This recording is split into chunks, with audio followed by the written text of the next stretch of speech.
Is advertising on Facebook for motivated sellers saturated?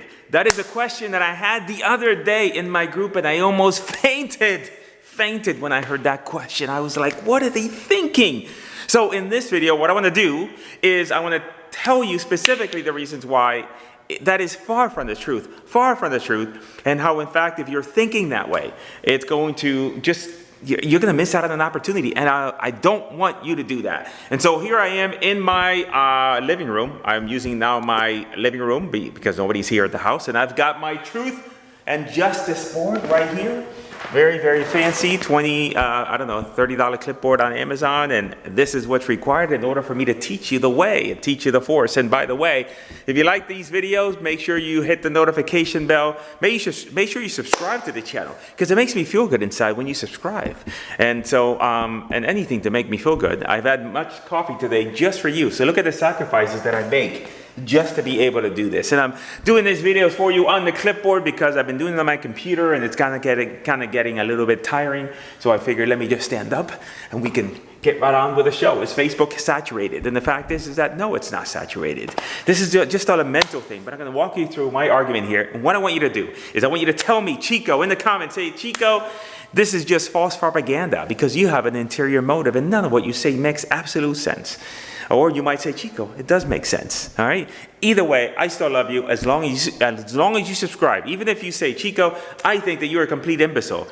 If you give me a subscription, if you give me a like, if you give me a comment, it's okay. You can call me whatever you want as long as you give me that. That's all I care. See that? Very flawed character, this guy Chico. So is Facebook saturated? Number one, the reason why Facebook is not saturated is because the investors implementing is small. Meaning, by that, I mean that the amount, if you think about it, if you go to an event, and you go through and you talk to everybody in that room and you ask them, you say to them, hey, what are you doing to find deals? I guarantee you that you are going to have almost all of the investors, probably 90% of them are going to say cold calling. All right, I am doing cold calling. And if you ask them what list you're cold calling, they're all going to say the same thing. I'm cold calling the tax delinquent list. I'm cold calling the code violation list. I'm cold calling the vacant list. All right, and now if you talk to everybody and everybody's calling the same list, then that's a problem. Because now, if you haven't tried it yet, if you haven't had the issue, I've tried to do cold calling before. I don't know why I tried to do cold calling. Maybe I was just in a completely stupor or something like that. I don't know. And I tried to do it. And in the end, we talked to these people and they're like, oh, we just had 3 calls this week from someone else that was interested in buying my house. So that is a problem with saturation. And so cold calling is very much saturated. Direct mail is saturated as well. There's a lot of people out there sending mail. There's more people cold calling than sending mail because most people have given up on direct mail. I think it does work in certain instances, but for the purposes of this video, we're just talking about the saturation. And the fact is that if you go to that same room and you ask people, hey, are you doing Facebook ads? They will say a couple things. They will say 3 things. I guarantee you they'll say 3 things. No, I am not doing Facebook ads. Okay, that's easy. Number 2, I tried it, but it didn't work. So I moved on to something else. And number 3 is they might say, I tried it and I'm trying to do it, but I'm not getting anywhere. Okay? Now, there's a third option. And the third option might be, oh, I'm doing it and I'm making a lot of money from it and it's doing great. If they are, then maybe they're one of my students. So the fact is that there are a lot more people implementing cold calling and all those other systems. Now, what happened is that, I have a group of 1,300 investors that I've taught personally to do Facebook ads. The reason what happens is that somebody came in and said, well, gee, there's 1,300 of you doing this. And you have to think about the fact that I'm going to explain this in the other, I'm trying to adjust the lighting because there's a really bright light over there by that big window over there. It just throws off the lighting, but I don't have professional lights here. And so there you go. The second thing, so what I was saying is that we got a group of 1,300 investors, and someone was saying, well, gee, there's too many people doing it. But think about this: 1,300 is just a drop in the bucket compared to the hundreds of thousands of people that are out there, the tens of thousands of people that are doing cold calling. All right, and so we're going to get into some of the reasons why that also isn't the case. There's no saturation, and I've got the most students out of anybody else out there. The closest competitor, maybe I've got like 10 times the students as they do. So I am the number one guy. And so that means if I'm the number one guy for 1,300 students, that is a drop in the bucket. Now, barrier number two. Barrier number two is the fact that barrier number two to doing Facebook ads correctly is also a barrier, because you can go out and you can set up your ad account, you can set up your ads and everything else, but it's one of those things where you just can't get one thing right. It's a combination of a bunch of things all coming together. And I catch this all the time because I have a private group for my students. If you're interested in becoming a student, you can click on the links in the description. But I can see all the time where people are struggling with the campaigns. And it's always a combination of things that come together. That maybe they look at this one thing that they're doing as insignificant, that's not really that big of a deal. And I look at it and I say, that's a big deal. The fact that you're doing this is not going to help you in everything else you're doing. And so that's really why it's a combination of things coming together. So even though, and the thing around this is, number one, is that I see people teaching it, and I've seen, videos from people teaching Facebook ads and the suggestions that they're giving to people. And I'm thinking to myself, oh my God, they're never going to make this work. This is horrible advice.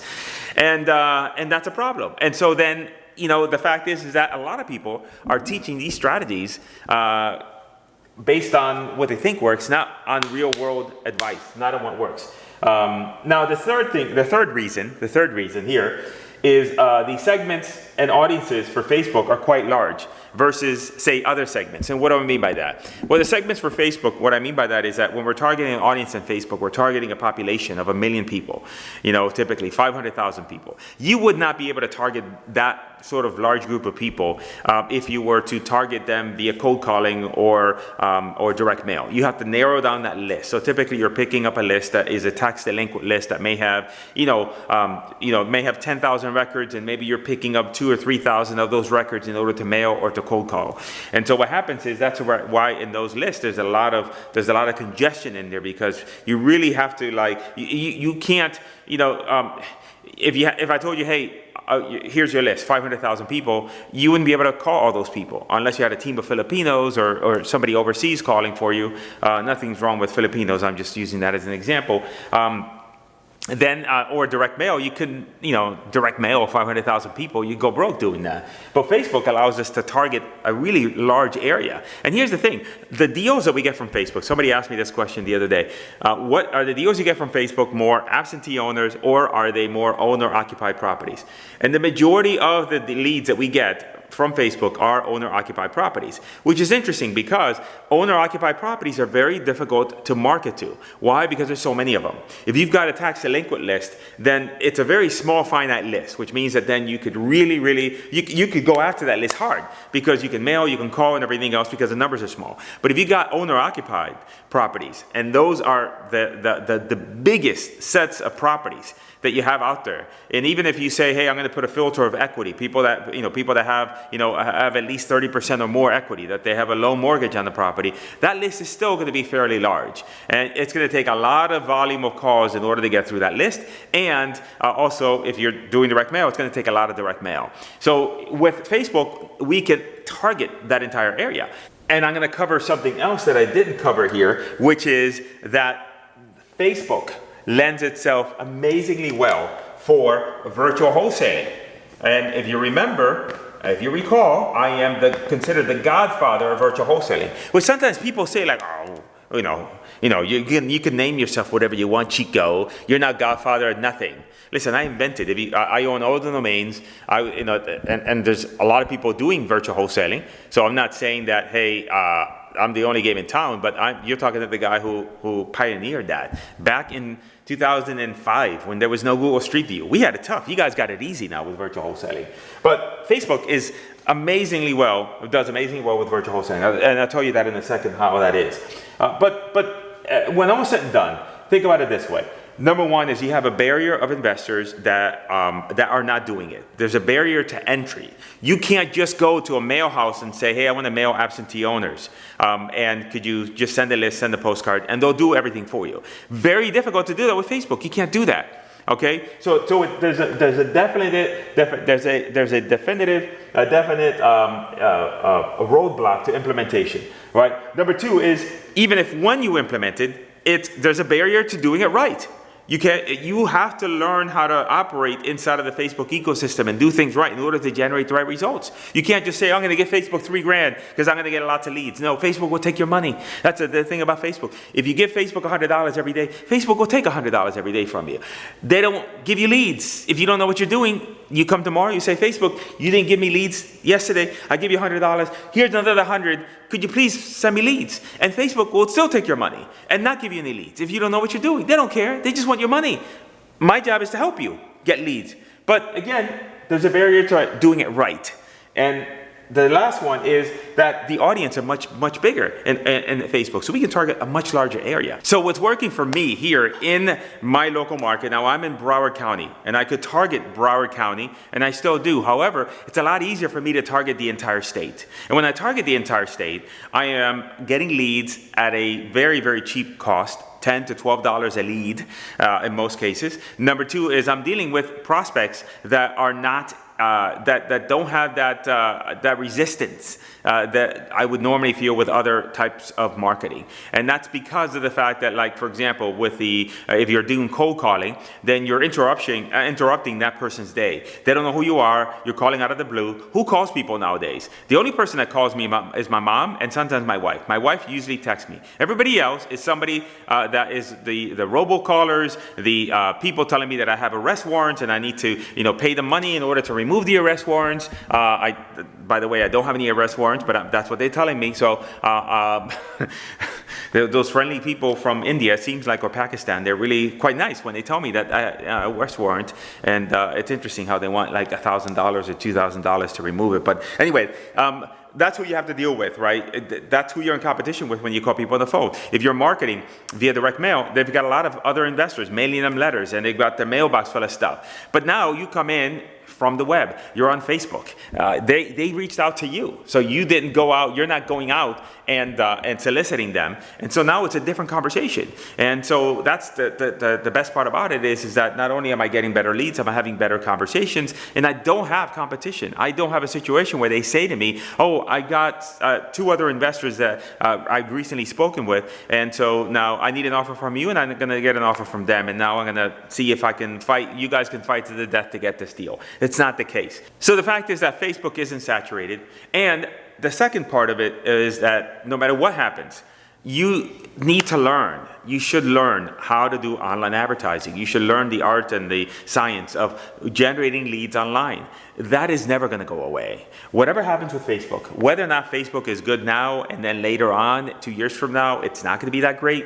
If you learn how to advertise and how to do these things online, then you're going to put yourself in a position that whatever the next platform is, whether it be TikTok or any other platform, you already understand the language of online advertising because everybody copies each other. So if you go into like Snapchat, I'm not on Snapchat, but if you go on their platform looks very similar to Facebook's. Why? Because they just copy what they're doing. So once you learn one, then now it's easy for you to learn YouTube. It's easy for you to learn Snapchat, TikTok, and all these other platforms that may come out with a way of advertising and getting your prospects. So the bottom line is that this is a skill that you should learn. It isn't saturated. It's going to continue to evolve, but you need to be there to be able to take advantage of it, and that's what I want you to do. So again, check out the links in the description if you want to see the training. I do have a couple other videos that will show up here that are always good. All my videos are good. All right, and again, make a comment, leave me a comment, let me know you like this video. Make sure you subscribe to the channel, and I'll see you on the next video.